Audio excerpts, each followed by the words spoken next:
حضور علیہ السلام کا میلاد پوری دنیا انسانیت تک اسلام کو پہنچانے کے لیے تھا، اور حضور علیہ السلام کی سیرت طیبہ پوری دنیا کو امن اور سلامتی مہیا کرنے کے لیے تھی۔ میلاد کے لیے احتفال یعنی محافل کا انعقاد یہ اس لیے ہوتا ہے کہ ان کے ذریعے حضور نبی اکرم صلی اللہ تعالیٰ علیہ وآلہ وسلم کی ذات اقدس سے محبت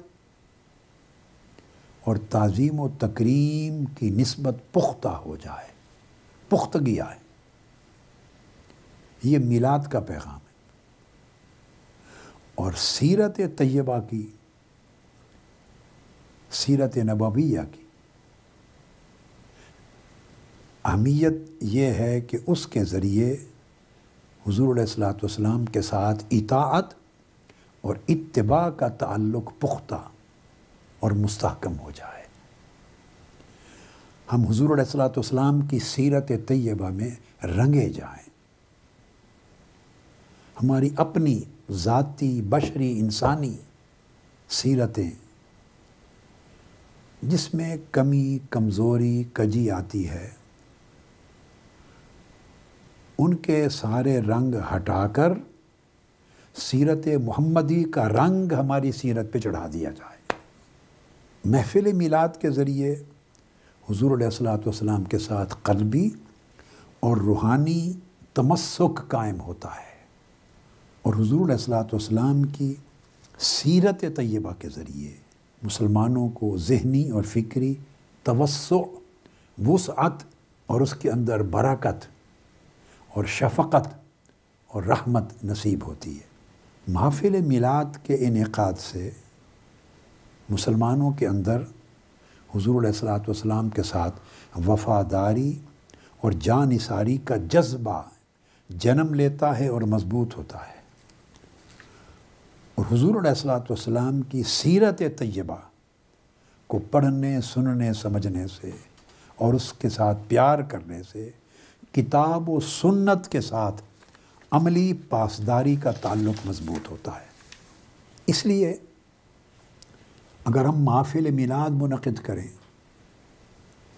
اور ان کا اثر ہماری زندگی، ہمارے عمل اور ہمارے اخلاق اور ہماری سیرت پہ نہ ہو تو ہم نے محفل میلاد سے نفع حاصل نہیں کیا۔ مولد کا احتفال اور سیرت محمدی صلی اللہ علیہ وآلہ وسلم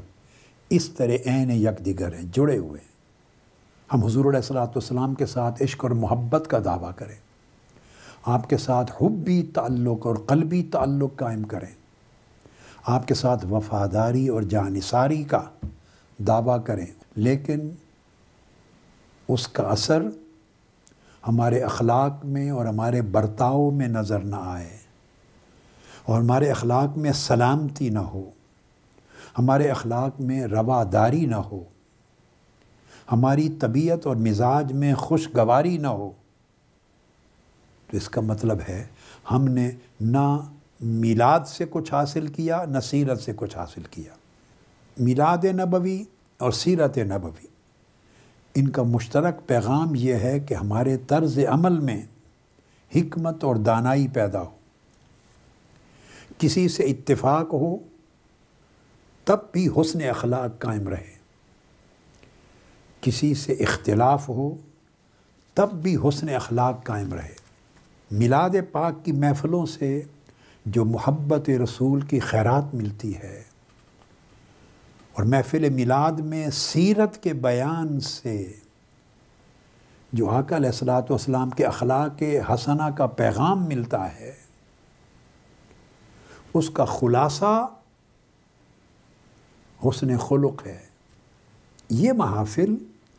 علم صحیح کا ذریعہ بنتی ہیں۔ اگر ہم ان محافل سے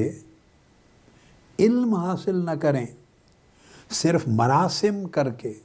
رسوم کر کے چلے جائیں، خواہ وہ ہماری محفل ہے یا کسی اور جگہ، پوری دنیا میں، پورے ملک میں ہر جگہ ہو رہی، اگر ہم ان محافل کو صرف مراسم بنا دیں، دھوم دھام سے منعقد کر لیں، مگر اس سے علم نصیب نہ ہو تو ہم نے اس کا نفع حاصل نہیں کیا، اس کے مقصد کو کھو دیا۔ اور علم تب نفع مند ہوتا ہے کہ اس میں حلم پیدا ہو،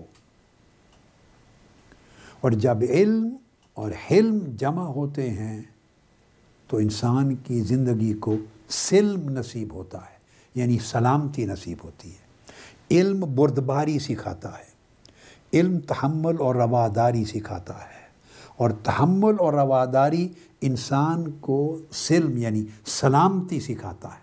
انسان کی زبان، اس کا قول، اس کا عمل، اس کا فعل، اس کی سیرت اور اس کا کردار ساری کی ساری دوسروں کے لیے رحمت، شفقت اور محبت بن جاتی ہے، اس میں نفرت نہیں رہتی۔ علم اگر حلم سے اور سلم سے خالی ہو جائے تو علم بے وقار ہو جاتا ہے اور اس کی تاثیر ختم ہو جاتی۔ اس لیے امام مالک رضی اللہ تعالیٰ عنہ نے لکھا، رشید کو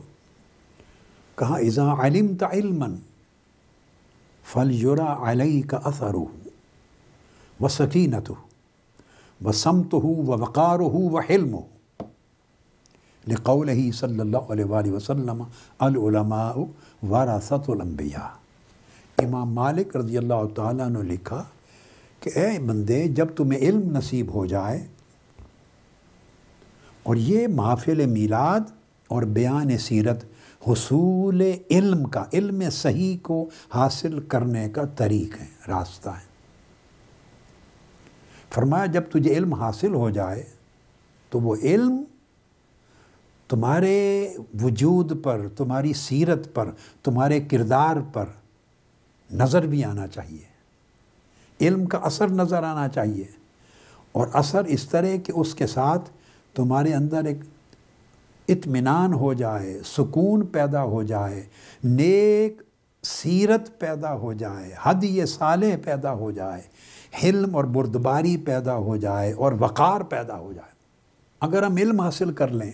آقا علیہ السلام کی محبت کے دعوے دار ہو جائیں، محافل میلاد منعقد کر لیں، مجالس سیرت منعقد کر لیں،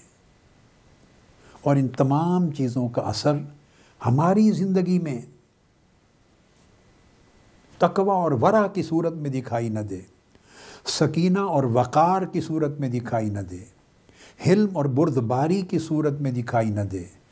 سمت اور ہدی صالح، اچھی سیرت اور کردار کی صورت میں دکھائی نہ دے، ہمارے برتاؤ اسی طرح ایک دوسرے کے لیے سختی پر مبنی رہیں، ہمارے دل تنگ رہیں، ان میں وسعت پیدا نہ ہو، نفرتیں ہوں ہمارے دلوں میں، ایک دوسرے کے لیے محبت پیدا نہ ہو، ہم دوسروں کے لیے منبع رحمت نہ بنیں، تو اس کا مطلب ہے ہم نے علم حاصل نہیں کیا، ہم نے احتفال میلاد نہیں کیا، ہم نے اکتساب فیض سیرت نبوی سے نہیں کیا۔ اس لیے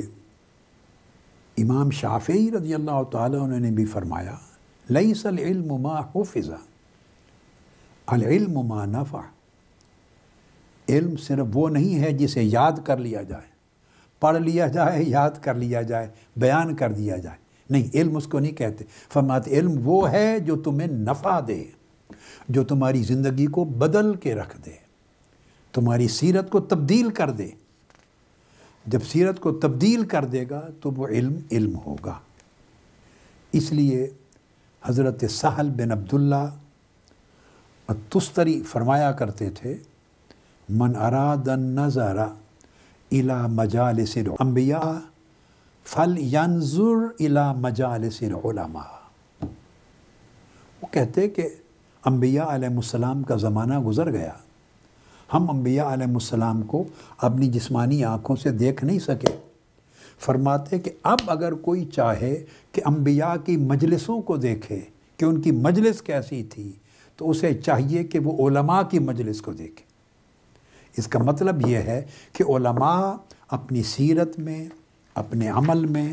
اپنے کردار میں، اپنے اخلاق میں، اپنی ہدی صالح میں، اپنے ادب حسن میں، اپنے قول و کردار میں، برتاؤ میں اتنے نفیس، اتنے لطیف، اتنے میٹھے، اتنے پیارے، اتنے وسیع القلب، اتنے وسیع المشرب، اتنے معتدل، اتنے سخی، اتنے نرم، اتنے شفیق ہونے چاہیے کہ ان کی مجلس کو دیکھ کر انبیاء کی مجلس یاد آ جائے۔ سب سے پہلے نئی ویڈیوز کو حاصل کرنے کے لیے شیخ الاسلام ڈاکٹر محمد طاہر القادری کے آفیشیل یوٹیوب چینل کو سبسکرائب کریں اور بیل آئیکن کلک کریں۔